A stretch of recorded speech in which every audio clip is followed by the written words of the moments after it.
ادھر بھی داڑھی رکھیں، ادھر بھی کلمہ پڑھا جا رہا ہے، ادھر بھی کلمہ پڑھا جا رہا ہے، ادھر بھی نمازیں پڑھنے والے ہیں، ادھر بھی نمازیں پڑھنے والے ہیں. اٹھا کر دیکھیں جنگ یمامہ کو پڑھ کر دیکھیں کبھی. اب ہوا کیا؟ صحابہ پریشان ہیں، کیا جائے؟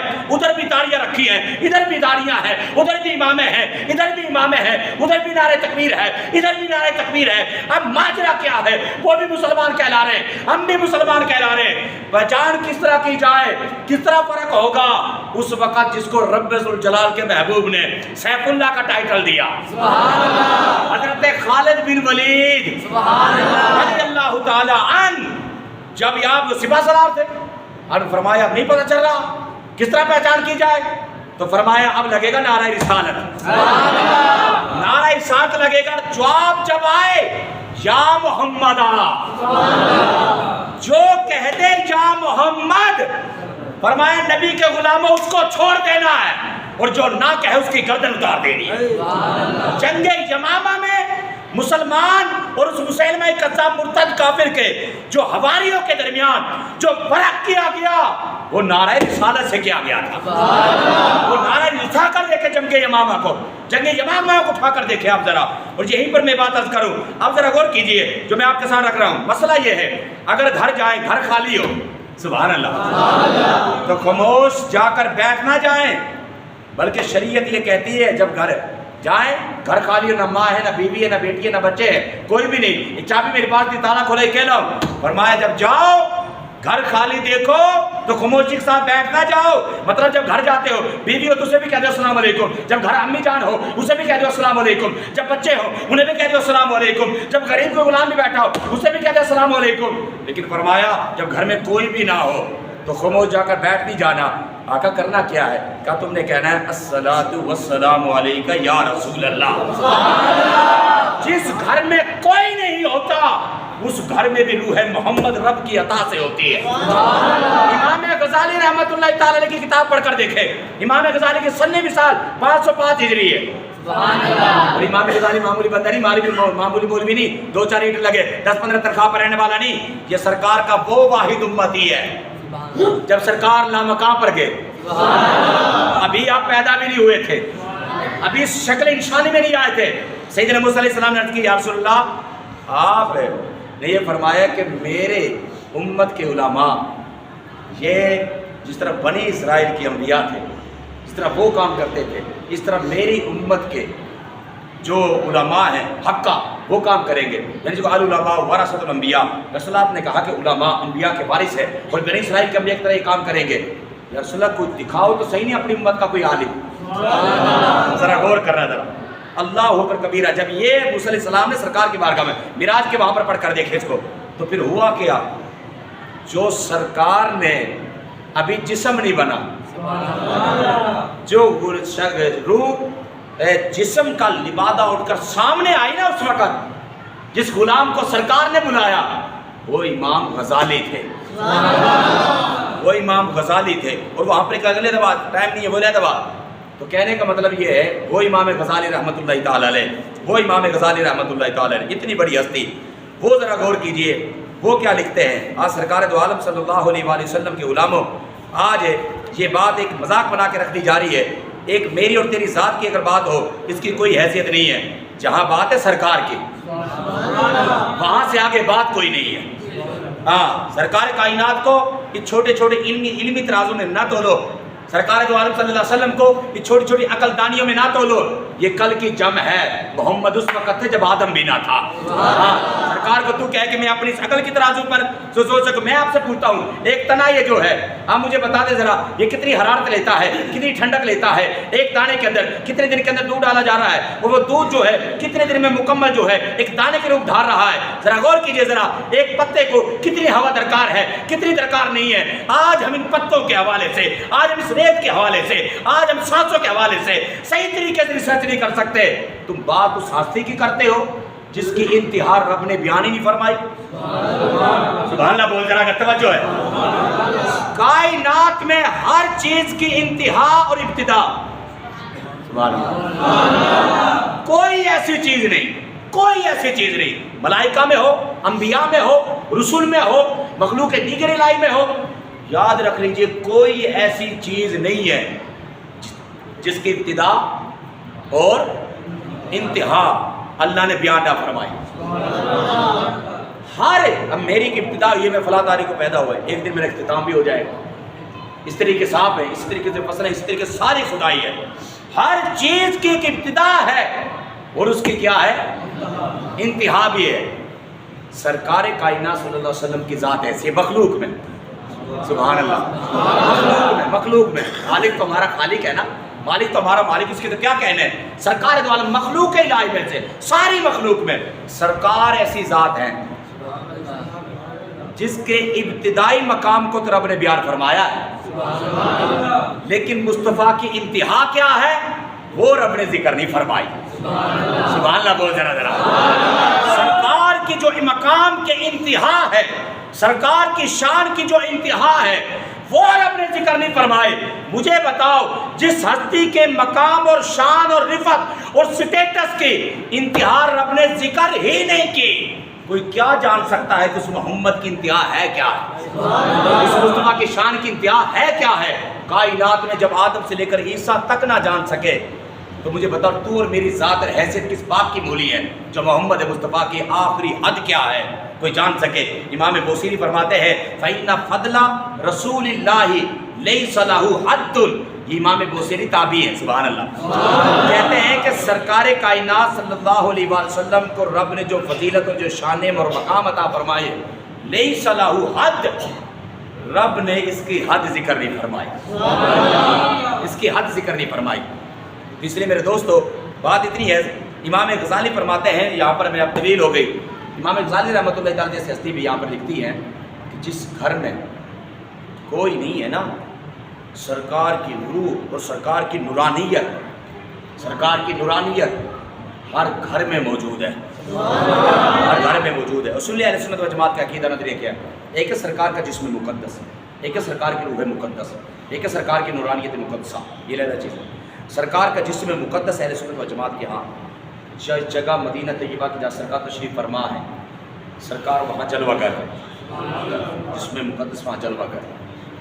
اب اگر وہ رب کی عطا سے، رب کی طاقت سے اپنے جسم مقدس کے ساتھ بھی کہیں جانا چاہیں، رب کی توفیق اور طاقت سے جہاں جانا چاہیں تو سرکار اپنے جسم مقدس کے ساتھ بھی جا سکتے ہیں. ہاں ذاتی طور پر نہیں. ہمارا تو نظریہ یہ ہے کہ کائنات کا کوئی بھی درخت کا پتا، کائنات کا کوئی بھی ریت کا ذرہ اپنی مرضی سے حرکت نہیں کرتا جب تک رب کی اذن شامل نہ ہو. جب ہم پتے کے بارے میں یہ نظریہ رکھ رہے ہیں، سرکار کے بارے میں بھی سن لو. جس میں مقدس سرکار کا تشریف فرما ہے، رب کی اذن و اجازت سے، رب کی توفیق سے سرکار جہاں جانا چاہے چلے جائے. لیکن جہاں تک سرکار کی روحانیت اور نورانیت کی بات ہے وہ ہر مسلمان کے اور ہر گھر میں موجود ہے. یہ امت کے بڑے بڑے لوگ جو ہے فیصلہ فرما گئے. غوث اعظم رضی اللہ تعالیٰ کو میں نے نام ذکر کیا، حضرت شیخ حجت الحق عبدالحق محدث دہلوی ہر مکتب فکر مانتا ہے، اور ملا علی قاری رحمۃ اللہ تعالیٰ غوث اعظم سے نقل کرتے ہیں، کہتے ذرا غور کرنا، جب بندہ جنگل میں کسی راستے سے، حدیث طیبہ جب جنگل میں راستہ بھٹک جائے تو سرکار نے بھلا کیا فرمایا؟ سرکار نے فرمایا تم یوں کہا کرو، کیا؟ یوں پکارا کرو، یا عباد اللہ اعینونی. سرکار فرما رہے، ذرا غور کرنا، یہ حدیث ہے، میں آپ کے سامنے بے متعدد کتابوں سے پیش کرنے کے لیے تیار ہوں. فرمایا یا عباد اللہ اعینونی.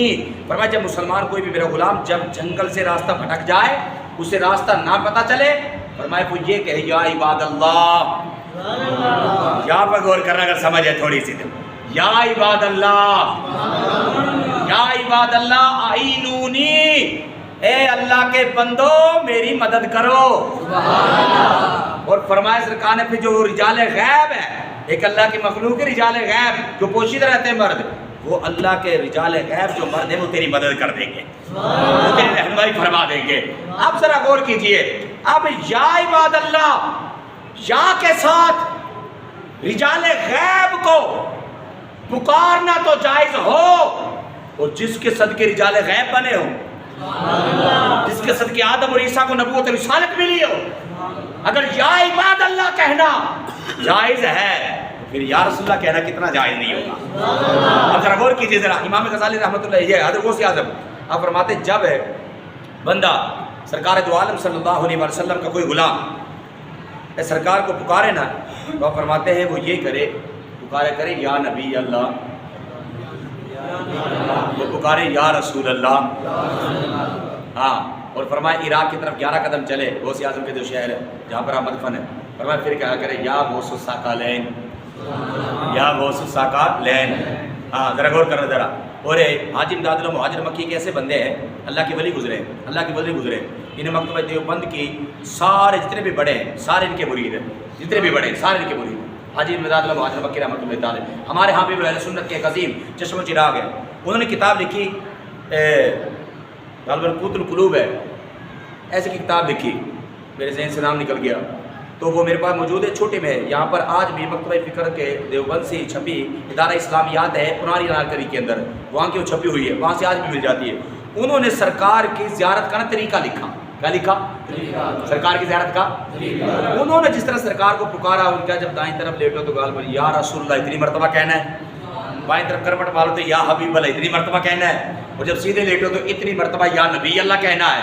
یہ اتنے دن تم یہ معمول جاری رکھو، اللہ کے فضل سے سرکار اپنا مکھڑا تمہیں دکھا دیں گے۔ اب غیروں کے پیشوا بھی یہ بات لکھ رہے ہیں، تو خلاصہ کلام یہ یارو یاد رکھ لینا، جب ہمارے یہاں پر عرف عام میں جب نعرہ رسالت رکھتا ہے ہم محمدی ہیں، کون ہے؟ تو یہاں سے ہم نہ عیسیٰ کو مراد لیتے ہیں، نہ موسیٰ کو مراد لیتے ہیں، بلکہ کون سے نبی کو مراد لیتے ہیں؟